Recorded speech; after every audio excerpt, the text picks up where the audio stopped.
कि किडनी में स्टोन और सिस्ट, स्टोन के बारे में हम नॉर्मली सब जानते हैं, जैसे लोगों को पता है कि यार हमने कुछ गलत खाना शुरू कर दिया या पानी गलत पीना शुरू कर दिया तो स्टोन बननी शुरू हो जाती है। सिस्ट क्यों कैसे बनती है, उसके पीछे क्या कारण है किडनी के अंदर? सिस्ट का बड़ा सिंपल मतलब होता है गुब्बारा। अच्छा, अगर पेशाब नहीं निकल पा रहा उस छोटे से किडनी के भाग में से तो गुब्बारा सा बन जाएगा। ठीक है। समझाने के लिए बताऊं तो हमारी 2 किडनी हैं, दोनों यहाँ होती हैं। दोनों किडनी में फिल्टर होते हैं, 10 लाख यहाँ 10 लाख यहाँ। अच्छा, हर फिल्टर की एक पाइप है, वो जुड़ के एक बड़ी पाइप बन जाती है, ठीक है। जो फिर पेशाब निकल जाता है। तो जो फिल्टर की पाइप है उसमें अगर कुछ कतरा फंस जाए तो पेशाब रुक गया, वो रोज का एक एक बूंद बन रहा है तो सिस्ट बन जाएगी। अच्छा। तो जब हमारी एज बढ़ती है, जैसे मेरी उम्र 50 साल है, तो मेरी किडनी में 2-4 सिस्ट नॉर्मल है। ओके। ये एजिंग प्रोसेस का पार्ट है। तो किताबों में लिखा जैसे अंशिया किडनी में एक सिस्ट भी नहीं होनी चाहिए, अच्छा, क्योंकि एज कम है। ओके। तो पर कुछ ऐसी बीमारी इसमें सिस्ट बन जाती है। अच्छा, जैसे कि एक होती है बीमारी पॉलीसिस्टिक किडनी डिजीज, ये एक जेनेटिक बीमारी है जिसमें सिस्ट बन जाती हैं। तो वो जो बीमारियां हैं वो किडनी को डिस्ट्रॉय करती हैं। तो जिसको मैं बोल रहा हूँ सिंपल सिस्ट बोला मैंने, जो एज संबंधित होती हैं वो कुछ नहीं करती, वो अल्ट्रासाउंड में फाइंडिंग है। इसलिए इस पॉडकास्ट में ये बता दें कि कई बार मरीज हमारे पास, मरीज तो बोलना ही चाहिए क्यों मरीज नहीं है, कई बार मित्र हमारे पास आते हैं रिपोर्ट लेके अल्ट्रासाउंड की कि मेरी किडनी में 2 सिस्ट हैं, इतनी टेंशन में होते हैं। तो अगर किसी को बताना आपको बीमारी कोई नहीं है बड़ा मुश्किल काम है। हर कोई सुनना चाहता है मुझे बीमारी है, वो फिर कन्विंस हो जाता है।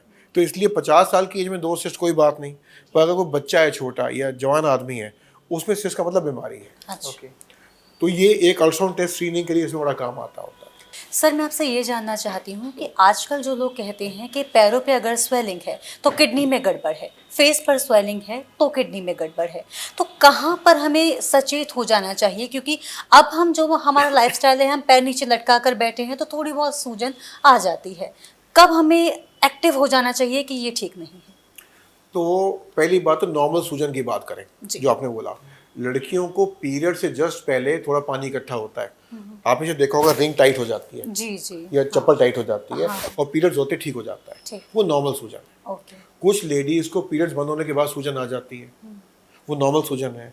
कुछ लोगों को मोटापे से सूजन आती है, तो जैसे आपने कहा पैर लटकाएं सूजन आ सकती है ना, मुझे भी कभी कभी आ जाती है।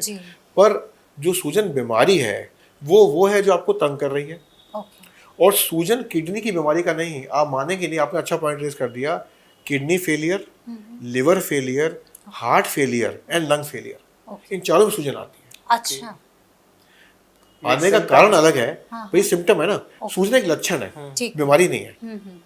तो ये जो लक्षण है सूजन, ये kidney fail, liver fail, heart fail और लंग फेल में होती है।